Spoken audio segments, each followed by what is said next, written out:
네, 먼저 시장 진단으로 이어가겠습니다. 코스피 2,700선 안착이 이렇게 쉽지는 않은 것 같습니다. 어제만 해도 2,710선까지 올라서서 기대가 컸는데 오늘은 좀 밀려서 다시 2,600대로 내려왔습니다. 어떤 지표에 주목하면서 흐름을 파악해야 될지 살펴보도록 하겠습니다. 도움 말씀에 대신증권 리서치센터의 문남중 수석연구위원 모셨습니다. 어서 오십시오. 안녕하세요. 자, 미국 PPI 이제 생산자 물가 나오면서 또 좀 미국 시장도 좀 약간 좀 경계감이 높아진 것 같고 우리 시장도 영향을 미치는 것 같은데 예상치를 또 넘었어요. CPI와 함께. 어떻게 보셨습니까?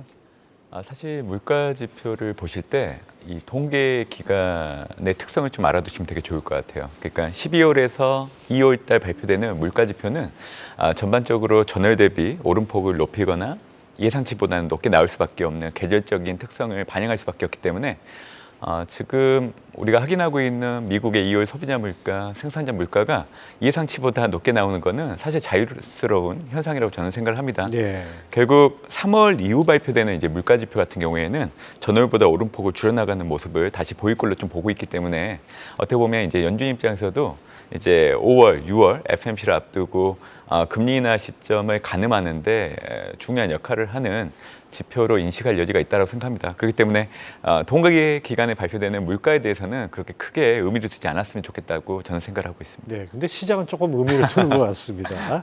자, 위원님 리포트를 보면은 이제 3월 FOMC 내주 20일입니다. 이 FOMC 전에 발표되는 세 가지 물가 지표. 지금 CPI도 받고 PPI도 받습니다. 네. 오늘 밤 나올 미시간대의 기대 인플레 결과가 중요하다고 언급하셨는데 미시간대 기대 인플레 이건 어떻게 예상되고 있습니까? 사실 예상치가 나오진 않았었어요, 그동안. 근데 이제 전월 정도 수준에서 저는 예상을 좀 해보고 있는데요. 사실 물가 지표 중에서도 사실 최근에는 이제 미국의 경기 흐름을 놓고 이 부분에 대한 관심이 좀 줄어들긴 했었지만 한때 이제 미국이 경기 침체에 들어간다고 이렇게 만연하게 해석했던 그 상황에서는 사실 소비자 물가, 생산자 물가보다는 미시간대 기대 인플레이션율 아니면 뉴욕 연은의 기대 인플레이션율 이 향방이 사실은 미국의 경제 성장을 가늠하는 중요한 역할을 하기 때문에 의미가 있다고 생각합니다. 올해 같은 경우 미국은 이제 경기 연착륙 경로를 계속 유지할 걸로 저는 생각을 하고 있지만 미시간대 기대 인플레이션율이 전월보다는 좀 떨어지는 흐름들이 나타나는 게 상당히 좋습니다. 결국 연착륙과 경착륙을 가늠짓는 그 경계 지표로서 이제 미시간대 기대 인플레이션이 역할을 하는 부분이라고 보시면 될 걸로 좀 보고 있기 때문에 제가 이제 얘기는 해드렸지만 물가가 지금 예상치보다 조금 높게 나오고 있는 상황이라서 미시간대 기대 인플레이션율 지표 자체도 사실 전원 수준에서 크게 벗어나진 않을 걸로 좀 예상을 하고 있습니다. 네. 역시 세 가지 다 지켜본 다음에 FOMC 어떻게 결정할지 참 궁금합니다. 자, 최근 시장은 6월 금리 인하에 무게를 둔 모습인데 사실 금리 인하 시점보다도 몇 번 내릴 거냐 이게 더 중요하다 이런 얘기도 많습니다. 위원님은 언제쯤 몇 번 예상하십니까? 사실 저는 3월 FMC 금리 동결 이미 예정되어 있긴 하는데 투자자분들이 좀 관심을 가져주셨으면 하는 부분이 결국에는 3월 수정경제 전망이라고 생각을 해요. 그 수정경제 전망을 통해서 연준이 바라보는 올해 최종 정책금리의 중위값 이게 기존에는 4.6이었고요. 레인지 같은 경우에는 기존이 이제 3.9에서 5.4였기 때문에 이 수치가 변경된다고 하면 사실 연준 입장에서는 올해 어느 시점에 금리 인하를 하고 금리 인하 폭을 어느 정도 할지에 대해서 시장에 가이던스를 주는 걸 보여주는 거기 때문에 저는 이제 수정경제 전망 숫자 조정이란 부분들을 좀 염두에 두고 있는 상황입니다. 현재로서는 지난 12월 달 발표된 수정 경제 전망에 의거해서 이제 얘기를 드리려고 하는데요. 저는 올해 첫 금리 인하는 5월 달 그리고 올해 대선 이전까지 총 4번 정도 그리고 올해는 이제 금리 인하 사이클이 시작되기 때문에 사실 레인지 하단이 되게 중요하다고 생각을 해요. 그래서 저는 3.9 제시한 걸 보면 연준 입장에서는 올해 미국 대선도 있기 때문에 정치적인 선택을 할 확률이 상당히 높다고 생각합니다. 그렇기 때문에 저는 미국 대선 이전까지 150bp 정도 인하할 수 있다라고 얘기를 좀 드리고 있는데 이제 3월 수정 경제 전망을 통해서 숫자 조정이 나타난다고 하면 그때 가가지고 이제 변경을 좀 해보려고 생각을 하고 있습니다. 이를테면 경제 성장률을 확 끌어내린다든지 이렇게 나올 경우에는 금리를 더 내릴 수 있는 거고 그렇게 봐야겠죠? 예, 아마 지난해 12월 수정 경제 전망을 보면 GDP 성장률은 지난해보다 낮췄고 실업률은 높였고 또 PC와 근원 PC는 지난해 비교를 해보면 낮추는 방향성을 좀 보여줬기 때문에 사실 연준은 올해 이 금리 인하를 하기 위한 환경을 마련하기 위해서 지난해 12월부터 좀 작업이 들어갔다고 그렇게 좀 보시면 됩니다. 자, 이번 주 물가지표들이 줄줄이 나오다 보니까 시장은 좀 쉬어가는 모습이었습니다. 근데 위원님 리포트를 보니까 오히려 변동성 심화될 때 비중 확대 기회로 삼으라 이렇게 조언을 하셨어요. 이거 상당히 좀 공격적인 발언으로 들립니다. 네, 사실 저는 3월 FMC가 변곡점이라 생각을 하고 있고요. 뭐 일부에서는 3월 FMC 이후에 증시가 하락하는 동인이 될 수 있다라는 의견들도 있지만 저는 3월 FMC 수정경제 전망을 통해서 올해 연준의 통화정책 수순에 대해서 명확하게 가이던스를 줄 걸로 좀 보고 있기 때문에 오히려 통화정책에 대한 불확실성을 낮추고 이제 시장의 관심이 이제는 통화정책이 아니라 경기와 이익과 같은 이 펀더멘탈로 옮겨가는 변곡점이 될 걸로 좀 보고 있기 때문에 오히려 3월 FMC 이후에 지금 현재 미국 증시 그리고 글로벌 증시가 전반적으로 레벨을 높여갔는데 그 시작점이 될 수 있다고 생각합니다. 제가 경기익을 올해 좀 주목을 하면서 강조를 해드리고 있는데요. 미국 같은 경우에는 팬데믹 이후 경기 저점이 2020년 4월 달 확인됐고요. 2020년 5월부터 경기 확장 국면에 들어섰는데 올해 2월 기준까지 미국은 경기 확장 국면이 46개월째 진행이 되고 있는 상황입니다. 그래서 이런 성장 흐름들이 계속 이어질 걸로 좀 보고 있는 얘기 좀 드리고 싶고요. 지난해 4분기 earning 시즌이 끝나가지고 이제는 거의 결과치가 분명해진 부분들이 있는데 S&P 500의 EPS 증가율이 지난해 4분기 같은 경우에는 전년 동기 대비 4%. 그러니까 지난해 12월 말 기준으로 놓고 본다고 하면 그때 추정됐던 게 1.5였는데 결국 earning 시즌이 끝나고 확인된 숫자는 이를 크게 상회한 부분들. 그래서 올해 같은 경우에는 3월 FOMC가 끝나고 나면 이 경기와 이익이 증시가 올라가는데 동인이 될 걸로 좀 보고 있기 때문에 저는 3월 FOMC 이전에 약간 증시의 출렁거림을 이용해서 비중을 좀 늘려야 되는 부분들은 분명히 있다라고 얘기를 좀 드리고 있는 상황입니다. 네, 그렇습니다. 자, 미증시 요즘 뭐 키 종목이라고 할까요? 가장 핵심 종목은 엔비디아가 아닐까 싶습니다. 엔비디아 주가에 따라서 전체 시장도 또 약간 흔들리는 그런 양상인데 EU에서는 AI 규제 법안이 통과됐고 또 다음 주 초부터 이 GTC 그러니까 GPU 기술 컨퍼런스가 또 대기하고 있어요. 맞습니다. 이게 양날의 칼 같은데 엔비디아 계속 오를 수 있을까요? 뭐 이런 얘기가 있더라고요. 엔비디아 주가는 천장이 없다고. 네. 저도 뭐 그 얘기에 좀 찬성을 하는 편인데요. 엔비디아 뭐 물론 이제 단기 급등에 따른 쉬어가는 구간들이 필요하기 때문에 뭐 이런 구간들에 대해서는 투자자 여러분들도 염두에 두시면 좋겠다고 생각을 하고 있지만 앵커님이 얘기해 주신 것처럼 지금 이제 관심을 가져야 될 게 이제 GTC 2024입니다. 이게 엔비디아가 매년 개최하는 개발자 컨퍼런스인데 지난해 같은 경우에도 뭐 GPU 관련된 신제품들을 선보이면서 주가가 올라갔던 그런 경험들이 있기 때문에 아무래도 이번에 고성능 AI 칩인 H100의 후속인 H200 그리고 차세대 설계 기반의 처리 장치인 B100 이런 신제품들이 공개되고 또 시장 예상을 좀 상회하는 그런 해석들이 이어진다고 하면 엔비디아 주가가 계속 올라갈 시작점이 될 수 있다고 생각합니다. 그래서 저는 엔비디아는 중요한 게 결국 AI 붐이 지속되면서 공급보다 수요가 많은 상황이기 때문에 이런 상황들이 계속 이어진다고 하면 사실 엔비디아 주가는 계속 올라갈 여지가 더 크다라고 생각을 하고 있습니다. 네, 뭐 하여튼 엔비디아 정말 대단한 종목입니다. 엔비디아가 천장이 없다면은 테슬라는 바닥이 없다는 말도 지금 나오고 있는데요. 테슬라 부진에다가 전기차 스타트업의 한 곳이 파산 절차 착수 소식, 2차 전지 전반에 좀 우려가 있습니다. 그럼에도 불구하고 최근 2차 전지가 좀 회복되는 모습을 보였어요. 그 리튬 가격 상승의 영향이라고 봐야 될까요? 네, 아무래도 뭐 리튬 가격이 최근 3개월 내 반등 흐름을 좀 보이고 있는 부분들이 2차 전지에 대한 주목을 높이는 데 영향을 줬던 부분들이 있는 것 같습니다. 근데 중요한 거는 리튬 가격이 계속 상승하려고 하면 전기차 수요가 개선되는 모습들이 나타나야 됩니다.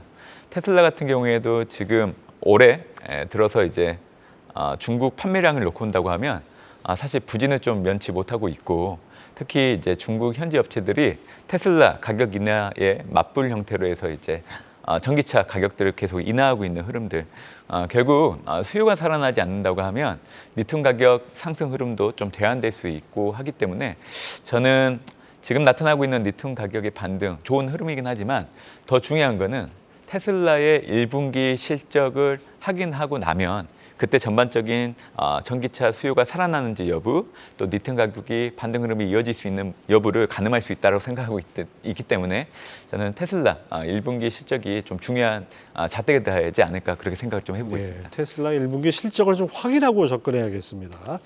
자, 이 중국 양회 뭐 이것도 마무리됐고 이번 양회는 오히려 올해는 안정보다 성장의 무게감을 둘 것이다 이렇게 분석을 하셨어요. 그 이유가 뭡니까? 사실 지난해만 해도 안정을 최우선적으로 고려하면서 안정성 발전 이거를 좀 주안점에 뒀던 게 이제 중국 정책 방향이었는데요. 올해 같은 경우에는 양해를 통해서 안정보다는 성장에 좀 주목을 해야 되는 것들을 좀 많이 보여주지 않았나고 생각을 합니다. 그렇기 때문에 올해 같은 경우에는 양해 이후에도 중국 정부가 재정 정책과 통화 정책을 중심으로 계속 부양책을 꺼내들 걸로 좀 예상을 하고 있는데 사실 증시 흐름은 경기 부양책에도 불구하고 좀 부진한 흐름이 좀 이어지지 않을까 저는 예상을 합니다. 올해 중국의 경제 성장률을 5% 내로 제시한 것은 상당히 긍정적인 효과를 줄 수 있는 요인이라고 생각을 하고 있지만 양해를 놓고 본다고 하면 지금 부동산에 초점을 맞춘 경기 부양책은 좀 미흡하다고 저는 판단을 하고 있기 때문에 양해 이후에 이제 중국 증시가 계속 기술적인 반등을 이어가기보다는 상승이 좀 제한될 수 있다라고 좀 얘기를 드리는 이유고요. 중국은 개혁 개방 이후에 사실 성장의 모델들을 놓고 온다고 하면 그 시작점은 부동산과 토지 정책이었습니다. 그렇기 때문에 지금 현재 중국의 부동산을 놓고 온다고 하면 수요가 줄어들고 있는 상황이고 재고가 상당히 많은 상황이라서 사실 부동산 시장이 회복 기조로 올라서지 못하고 있는 상황입니다. 그렇기 때문에 앞으로 이제 중국 정부는 부동산 금리에 영향을 미치는 5년 LPR을 추가적으로 인하할 여지는 있을 걸로 좀 보고 있고 이를 통해 가지고 부동산 시장의 회복을 좀 도모하려고 노력은 하겠지만 이게 수요로 바로 연결되기엔 좀 미흡하다고 좀 보고 있기 때문에 그래서 저는 중국의 경기 부양책이 연이어서 나오겠지만 중국 증시는 올해 놓고 봤을 때 부진을 면치 못하는 흐름들이 계속 이어지지 않을까라고 저는 생각을 해보고 있습니다. 네, 그렇습니다. 하여튼 중국이 좀 빨리 살아나야 우리도 좀 숨을 돌릴 텐데요. 양회에서 나온 키워드 중에 사실 이게 뭐 많이들 주목은 안 했지만은 과학기술 혁신에 집중한 것이 눈에 띕니다. 전국의 31개 성시 모두에서 3대 과제 안에 다 이걸 포함시켰고요. 총리 업무 보고에서는 AI 플러스라는 단어까지 나왔어요. 이게 상당히 뭔가 좀 의미심장한 것 같은데 어떻게 보십니까? 아무래도 이제 미국과의 기술패권을 두고 경쟁을 계속 해야 되는 상황이고 이제 중국도 과거처럼 구 산업을 바탕으로 경기 회복을 도모하기에는 이제는 어느 정도 좀 절벽에 이르렀다고 판단하고 있는 부분들이 있기 때문에 결국 AI나 양자 기술, 6G 이런 것들을 통해 가지고 좀 과학기술 발전을 도모하면서 성장을 이끌려고 하는 목적들이 더 크지 않았나라고 생각을 해봅니다. 그래서 지금 31개 성시에서 공통적으로 들어간 게 과학기술 발전이라는 부분들을 모두 넣어놨기 때문에 아무래도 이제 앞으로 지방정부, 중앙정부 역시 AI, 빅데이터 이런 첨단 기술을 활용한 신에너지, 신소재 그리고 선진제조 이런 전략적 신흥 산업을 꾸준하게 강조할 걸로 좀 보고 있기 때문에 중국 증시는 부진하더라도 이런 첨단 산업과 관련된 중국 기업들의 주가는 계속 올라갈 여지는 있다라고 생각을 하고 있기 때문에 AI, 빅데이터 이런 것들을 중심으로 좀 중국 투자에 어떤 그 선택과 집중을 해야 되지 않나 저는 생각을 해보고 있습니다. 네, 풍부한 노동력과 낮은 인건비 이것이 이제 중국의 강점이었다면 이제는 그 단계를 넘어서 과학기술 쪽에서 새로운 어떤 성장 엔진을 찾겠다 이렇게 해석이 됩니다. 자, 며칠 전 이 미 하원에서 틱톡 금지 법안이 통과됐습니다. 틱톡은 무려 미국인 1억 7천만 명이 이용하는 쇼폼인데 향후 이 법안 덕에 구글이 최고 수혜주가 될 거란 전망도 있던데요. 또 반대로 미중 기술 패권 경쟁 더 치열해질 것이다. 예상도 나옵니다. 네, 최근에 알파벳 주가가 좀 부진하긴 하는데요. 알파벳 주가가 다시 올라갈 수 있는 여러 요건들은 충분히 있다고 생각합니다. 결국 말씀해 주신 것처럼 이런 중국을 상대로 한 미국 정부의 규제들이 결국 미국 기업들에게 수혜로 돌아갈 수 있는 부분들은 충분히 있다라고 생각을 해보고 있고요. 사실 뭐 지금 현재 이제 그 패권 경쟁을 놓고 본다고 하면 최근에는 뭐 IT에서 이제 바이오로 좀 넘어가는 부분들도 분명히 예. 있는 거가 확인되고 있는 것 같습니다. 결국 최근에 이제 미국 상원이 중국 바이오 기업과의 거래를 제한하는 법안을 상원에서 통과시킨 부분들이 있기 때문에 이제 상대적으로 이제 우리나라 기업들이 수혜를 받을 수 있다는 얘기들도 좀 있는 것 예. 같아요. 사실 이제 중국의 COMO 뭐 업체로서 이제 우시 바이오로직스를 이제 대표적으로 얘기를 해드릴 수 있는데 전 세계적으로 이제 그 마켓 점유율이 3위 정도 하고 있는 업체입니다. 근데 이 업체 규제가 들어간다고 하면 우리나라 같은 경우에는 이제 삼성 바이오로직스 그리고 프레스티지 바이오로직스 그리고 이제 바이넥스 같은 종목들이 좀 수혜를 받을 수 있는 기대는 충분히 있는 것 같아요. 네. 특히 삼성 바이오로직스 같은 경우에는 이제 2025년에 5공장 완공이 된다고 하면 생산 능력이 지금보다 훨씬 더 늘어나기 때문에 아무래도 이제 미국이 중국 기업 규제를 하게 된다고 하면 얘기해드렸던 이제 우시 바이오로직스의 물량들을 삼성 바이오로직스가 가지고 올 여지가 있기 때문에 그래서 저는 미국 규제로 인한 우리나라 기업들의 수혜 부분들을 좀 눈여겨볼 필요는 있다라고 생각을 해보고 있습니다. 네, 중국이 뭐 빠르게 우리를 추격하는 걸 넘어서 일부 부분에서는 이미 추월했다는 얘기들 많이 나오는데 미국이 이렇게 칸막이를 딱딱 쳐주면 우리 참 득을 보는 것 같습니다. 네네네. 자, 뭐 반도체 바이오에 이어서 이번에는 또 미국 정부가 중국의 조선업 관련 네네. 불공정 무역 행위 조사에 나선다라는 전망이 나오면서 조선주가 또 약간 반짝하고 있어요. 이 미중 무역 갈등이 이제 우리 조선업에도 좀 이렇게 호재로 작용할 수 있는 여지가 있겠죠? 네, 뭐 지금 뭐 미국이 중국 상대로 규제하는 법안들은 뭐 대표적으로 한국 기업들의 수혜가 좀 있을 수 있는 환경이 좀 마련되고 있는 것 같은데요. 일단 전미철강 노조가 그 어떻게 보면 이제 철강, 태양광 이런 배터리 특히 이제 뭐 이 조선과 해운 물류 산업에 대한 중국의 어떤 이 불공정 가능에 대해서 조사를 해달라는 부분들을 이제 무역 대표부에 건의를 한 예. 상황입니다. 그렇기 때문에 최근에 이제 우리나라 뭐 HD, 한국조선해양 그리고 뭐 하나오션, 현대미포조선 이런 주가들이 많이 올라가는데 동의이 되고 있는 상황이긴 하는데요. 중국 조선사를 제재하게 된다고 하면 사실 상대적으로 한국 조선사들의 원가 경쟁력이 부각되기 때문에 사실 주가가 추가적으로 올라갈 수 있는 동의는 되지 않을까라는 생각을 좀 해보고 있는 상황입니다. 예, 그렇습니다.